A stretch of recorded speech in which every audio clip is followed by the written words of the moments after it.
Hey ZenFam, it's an update time. Stuff coming, stuff being, stuff on the way. Yeah, so let's get into it. So let's see. Speaking of the relatively near future to come, in July, 2 conventions on the horizon. Glasgow Gaming and Anime Convention and Glasgow Games Expo. Glasgow Gaming and Anime Convention, obviously very awesome. This will be my 4th year in attendance on Press Pass, and this year I've also been given the chance to run a panel. Yay! However, there's a fly in the ointment to the panel. I can't find any panelists. I need a panelist who are other YouTubers. One from the world of cosplay, one from the world of anime, like collecting and reviewing and stuff, and the one who's like into tabletop. I'm covering the gaming. But as yet, I haven't been able to get anybody to sort of like sign up to be part of the panel. So if you know anybody, or you know of someone, then fire me the link or tell them about me and, you know, get them on board, because it'd be awesome. The main reason I'm looking for people from Scotland is because there is no money to transport them from wherever they are. So if they're relatively local, they can hopefully come to Glasgow without too much hassle and come be in the convention. They'll get in the convention for free, obviously, so they get a day in a convention, and they obviously get, you know, a bit of exposure to new audience through the talk. Really love that convention. I'm considering going for both the Saturday and the Sunday, because you guys reacted really well last year to the Edinburgh one when I did the Saturday and Sunday there. As for Games Expo, it's back after a bit of a hiatus from its previous hiatus, because it went away for COVID, came back in 2023, was really very fun, and then didn't come back. It didn't come back again last year, but they are back this year, and I'm seriously considering going both days for that as well, because I've got the press pass. So the only thing really holding me back is Megabus and getting the tickets nice and cheap. So I'm hoping to do that kind of soonish, because the sooner you buy a Megabus ticket, the cheaper it is. But obviously there's a cap. You know, you could buy it like 6 months ahead or 3 months ahead, and there's not going to be much of a difference. But if you buy it like a week ahead, then it obviously costs way more. But some of you out there have probably been on a Megabus and you know this already. So yeah, actually with Glasgow Gaming and Anime Convention, it is important to remember to tell you that the competition for winning the 30 quid voucher is still in effect, because the voucher lasts to the 7th month of this year.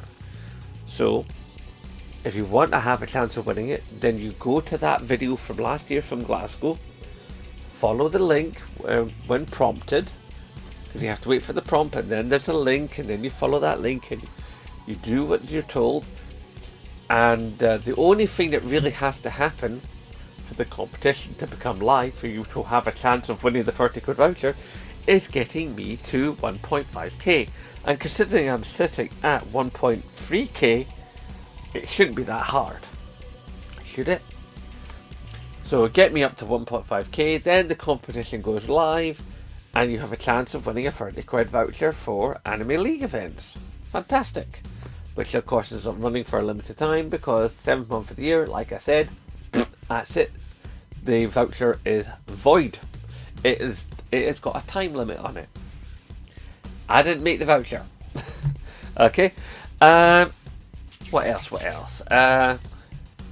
Speaking of things that have got a time limit on them, I am very excited because I have the week off work from the launch night, hopefully, if indeed the campaign video, which I'll speak about later, is successful, for Grand Theft Auto 6.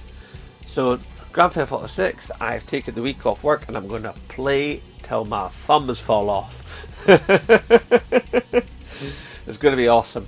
However, for that week, there'll be very little in the way of content from me. For 2 reasons. 1, I'm going to be playing the game. 2, you're going to be playing the game. Let's face it. YouTube, along with everything else, is just going to dive off a cliff. Nobody's going to be watching YouTube. People are going to be not going to work, not going to school, not going to college. People are not going to see families. The world is going to go mental. It's going to shut down everything. Delivery drivers, food shortages. The game is going to be so massive. And I'm a firm believer that it is going to hit its 19th of November date. Hence why I put in for the time off work. And of course with that, some of you may have noticed that I have made a video trying to run a campaign with the use of social media and of course the power of YouTube and you, humble viewers, to get Smiths to put on midnight launches for Grand Theft Auto 6. Now, back in the day, obviously we would have trusted Game to do this, but since Game have since gone into liquidation, they're no longer here to do that for us. So we can only trust in Smiths to do it, and Smiths have got form because back when the Switch came out, they did the midnight launch for that, and it was a relatively successful event, as I'm given to understand. Currently speaking, from when I last looked earlier today, the video is on over 600 views, which is good. Should be better to get the attention of Smiths, but if we can get those views up and people use the social media links held within, or even the email, for Smiths, all in that video description, to pester the company and maneuver them into the idea of putting on a midnight launch, then we're up for it, and it would be really, really cool. One, because awesome content, and secondly, because I fully believe that if we don't get this midnight launch, that's it. There'll never be another midnight launch ever again.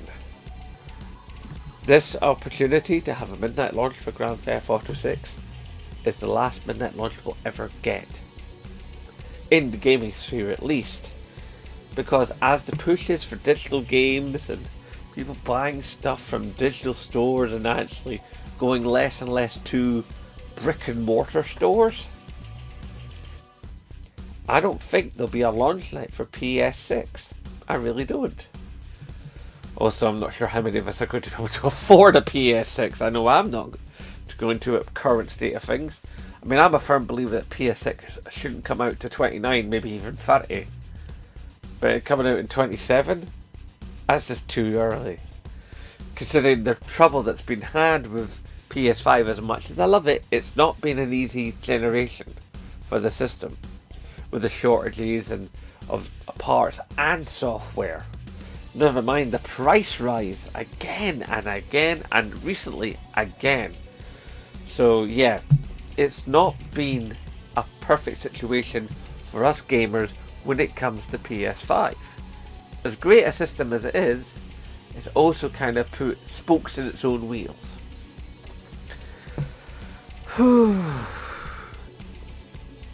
Let's see what else. Oh yeah, you may have noticed that recently there's been a bit more videos made on my phone, or maybe you didn't know they were on the phone, but you could tell that some of the videos had a different production quality, or at least I didn't have all the same bits and pieces to them. The videos made here on the PlayStation 5 with Share Factory Studio, where I run the words across the top of the screen. Actually, not that way. Mirror images. With the whole comment, share, like, subscribe, and then at the side of me here, got the bell icon and the t-shirt icon and the pulsing and Redbubble store and ring that bell and yada yada yada, stuff like that. I've yet to figure out how to move those to my phone, so when I have to make videos on my phone, like when content doesn't want to go from my phone onto Dropbox, from Dropbox onto the stick, from the stick to the PlayStation to become a video here, because sometimes some videos corrupt or just do not want to move, and I have to make them on the phone. It'd be nice to be able to make sure that everything has the same visual language moving through, so then it's all nice and the same.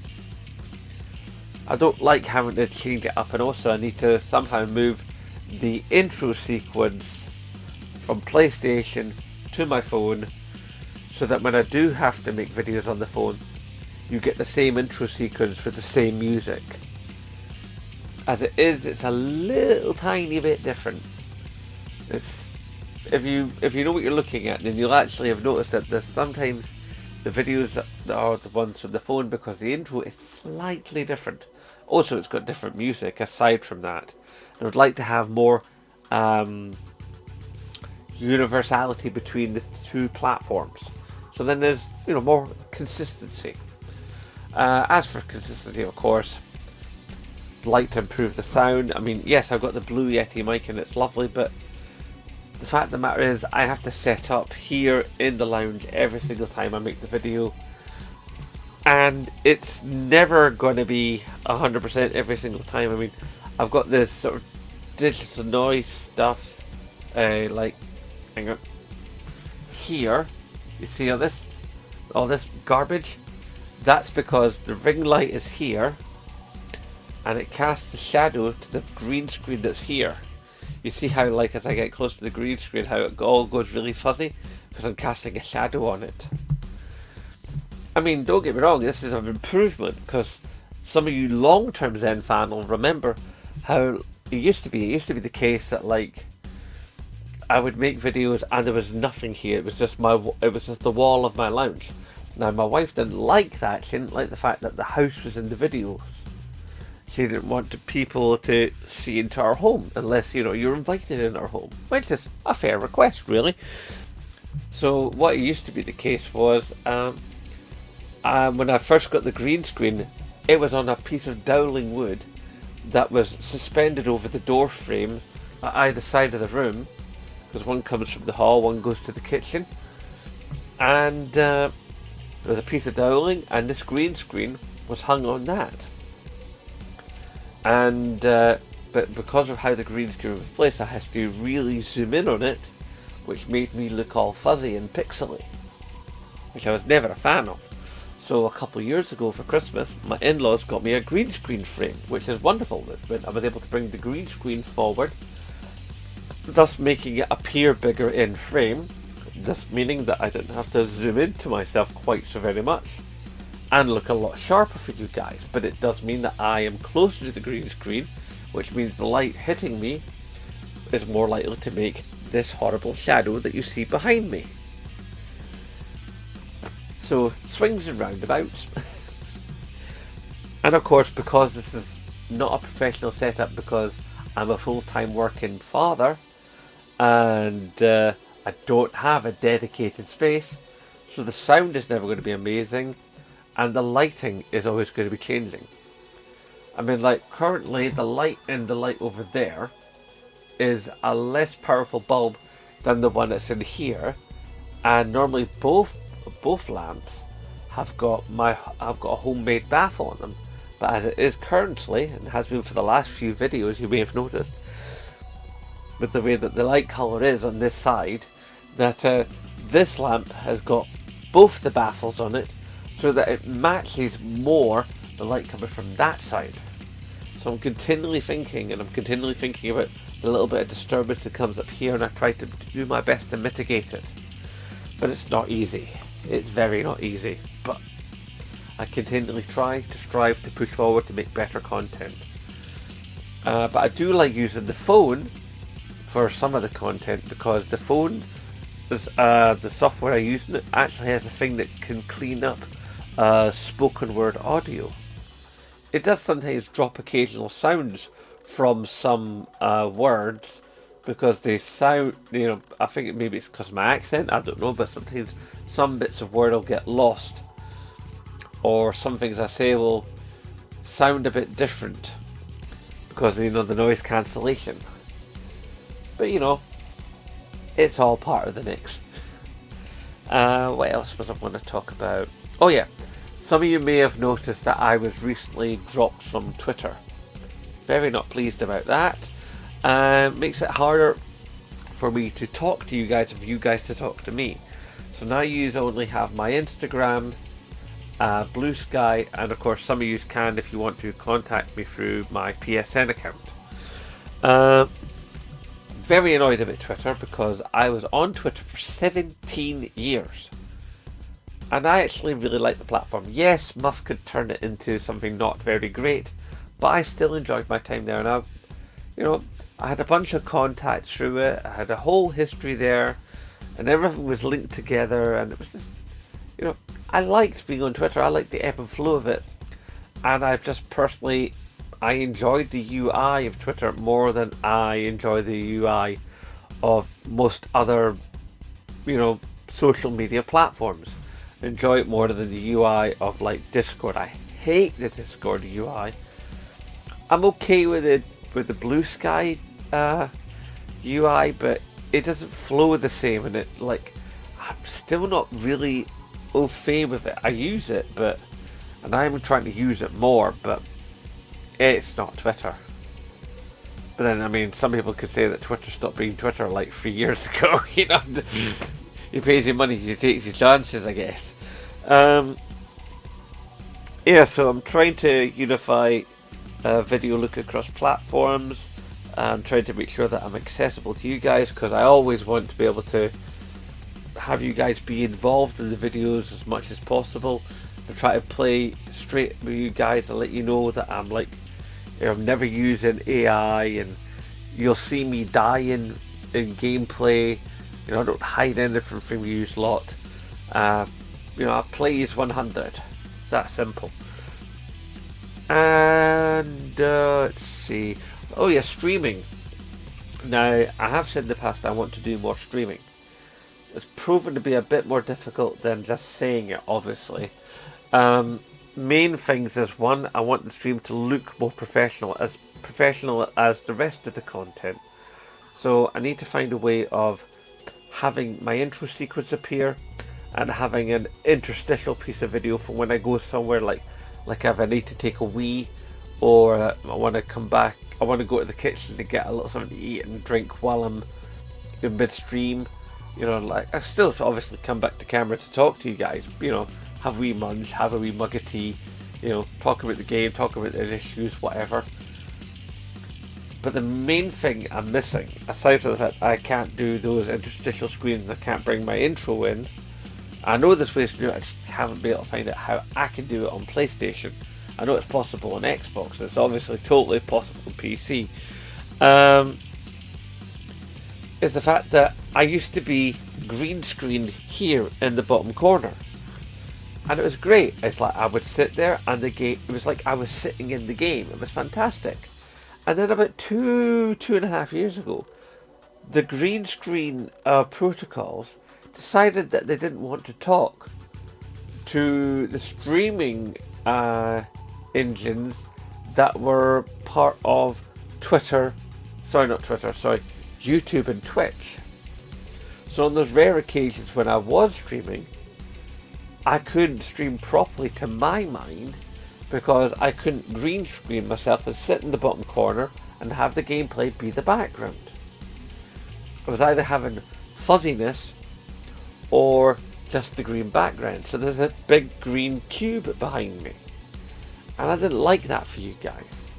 Especially the fuzziness. That would just hurt your heads and hurt your eyes. And that's not cool. It's like, because I want this to be as, a pleasurable experience for you to sit back and just chill and go, hey, Zenblock's playing that game, let's watch him say fun stuff and join in with the blether and that. That's cool, but the last thing I want is you go, oh, I really can't, I just don't want to see that bottom corner. Oh god, no. Don't want that for you guys. So until I can get that figured out properly, the streams will have to be faceless.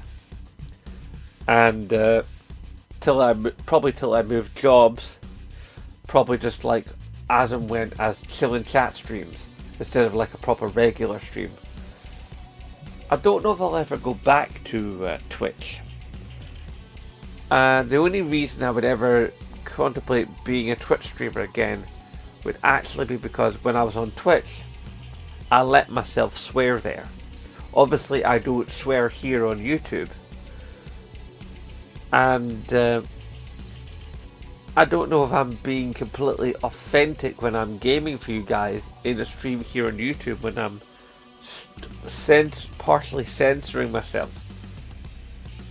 But then, you know, the gameplay is me. It's just wondering if, because I'm Scottish and I actually in life quite a sweary person, if that comes across as inauthentic for you. I don't want to do that. Obviously, there's many things for you to comment upon in the comment section down below. Let's see. Oh yeah, as I was talking before about conventions, I won't be trying to go to EGX this year.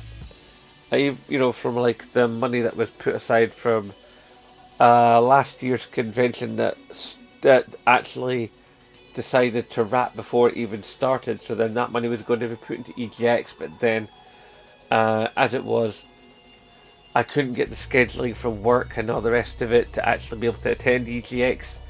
It just all fell apart. And I can't go this year because, aside from the fact that I'm taking the week off for Grand Theft Auto, which for in November, my work where I had started, I started in early October, so that's when my holiday refresh is. And EGX generally tends to happen in October, November, and I won't have built up enough holiday time to be able to attend it. And even if it was before that, a big chunk of the holiday time that I'll be using this year will actually be for the week surrounding my wife's birthday and my brother-in-law's wedding. There's going to be a whole lot of big family stuff going on. It's going to be quite the thing. I don't want to talk too much about it because it's not really mine to talk about. I'm just trying to give you as much background because I believe in being open with you guys. So yeah, I've got like a lot of big things coming. So I've got the convention, I've got the other convention, I've got Grand Theft Auto, I've got a big wedding, which is kind of neat, but that's nothing to do with content, but still it's kind of nice. Because, you know, it's cool to see people who really care about each other come together, and, you know, I'm an old romantic, what can I say?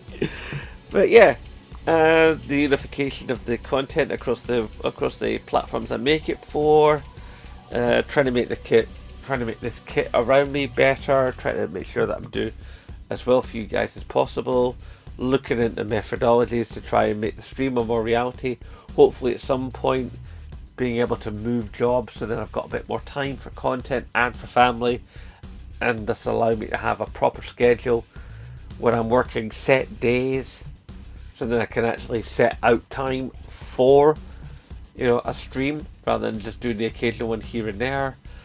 And I did I say about the campaign video? I can't remember if I did or didn't, because this video's been going on a while, but it's pretty late. It's like 5 to 2 in the morning because it's been a big busy day and I've been trying to do stuff. Right, let's just say I didn't do it, and I'm going to say it now. If I did say about it before, then I apologise, but it's worth reiterating anyway.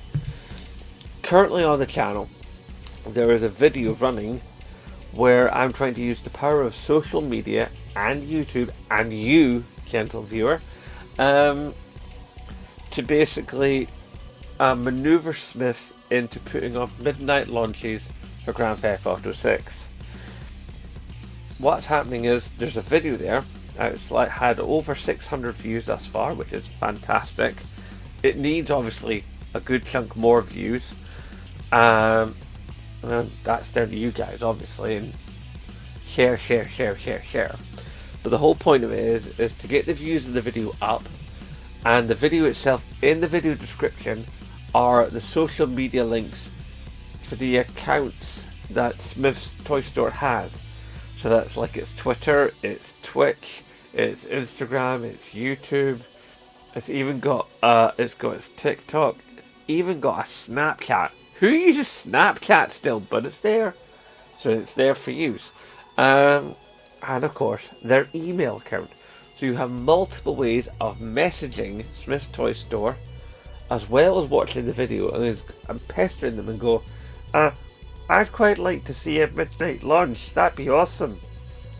And considering that there are Smith stores up and down this wet and windy little island of ours, there's a good chance that like wherever you live, you'll be able to attend a midnight launch as long as we can use people power to get them to do it. And people power works. Remember what the Sonic movie was going to look like? That was down to people power. That now the Sonic movies look the way they look and have been as successful as they are because they don't look like murder fuel. Murder fuel? Nightmare fuel. Wow, it's like my brain is fried. Oh god. So yeah, watch that video, share that video, use those links. Now I can see how well the video is doing, but I can't see how well the social media links are doing. So if you're interacting with the social media links, I don't know. I have to rely upon you telling me. Or even like you can tag me in the post as well. I don't know, but whatever. And of course, you know, it's all good. You can use my video in your own video if you want to make a video about it. You know, as long as the message gets out to Smith that we need midnight launches. The only thing I was concerned with the video, which is weird, is when I made the video, when I watched the video back before I launched it, because that's what you do, either side down here, I had the map representing every store location they have in the UK. But on YouTube, when I watched the video back, after I, put it through, to get processed for being on YouTube, those two maps had disappeared. Strangest thing. I don't know. YouTube is all kinds of weird these days. It's so broken. But at least you can rely on the fact that your boy here will never use AI. AI slop. It's not happening on the ZenFam channel. So, with that in mind, aside from the fact that, of course, I remain open for collabs, and I'm always happy to meet you guys, and I'm always ready to take whatever you guys want to say in the comment section. If there's something you think the channel needs, or something I should cover, or whatever, I'm always up to read your stuff. Yeah. And of course, there is the series that are currently running as well. Before I completely close this video and forget what I'm even here to talk about. God almighty, like I said, my brain is minced. Hashtag support Scottish YouTubers and Vertical Slice, the two series that have been running on the channel. One's been running for like better part of 4 years, the other one's been running round about a year, maybe less. So hashtag support Scottish YouTubers, there are currently 23 episodes of that, and I love it. And I would dearly, dearly love to do more. To the point where, what I want to do, I spoke about this with Scottish Man Cave on the podcast I did with him a while ago when he interviewed me. I'd like to do 25 episodes, and then once I've done that 25th episode, I then want to do like a series recap and contact as many of the channels still running as possible, and sort of like do a catch up, or sort of like, here's this channel, this is where they are now, and blah blah blah. Ooh. And then once I've done the video that's like sort of reviews the last 25 videos, I want to then make that playlist the chapter 1 playlist and start a second playlist of hashtag support Scottish YouTubers chapter 2. But I can't do chapter 2 till I get more people. And the fact of the matter is, the last couple of months I have been reaching out to people. I've had a few channels to reach out to. It's been a bit dry on the ground, but none of them have ever got back to me. And the episode 23 was made like 11 months ago. So you might have thought that hashtag support Scottish YouTubers was no longer a going concern. It still very much is. I just haven't been able to find a YouTuber to feature on the series. Much the same case as this can be said with Vertical Slice. I thought after this Sterling interview that I'd be, doing well for getting people involved. I thought they would see how I'd interviewed Stephanie Sterling, and that would give me a bit more clout moving forward in getting interviews. As it's been the case, I have sent out loads of little messages to different people and different messaging formats, and 0 of them have ever gotten back to me. So the series still exists. I just haven't been able to get anybody to be on it.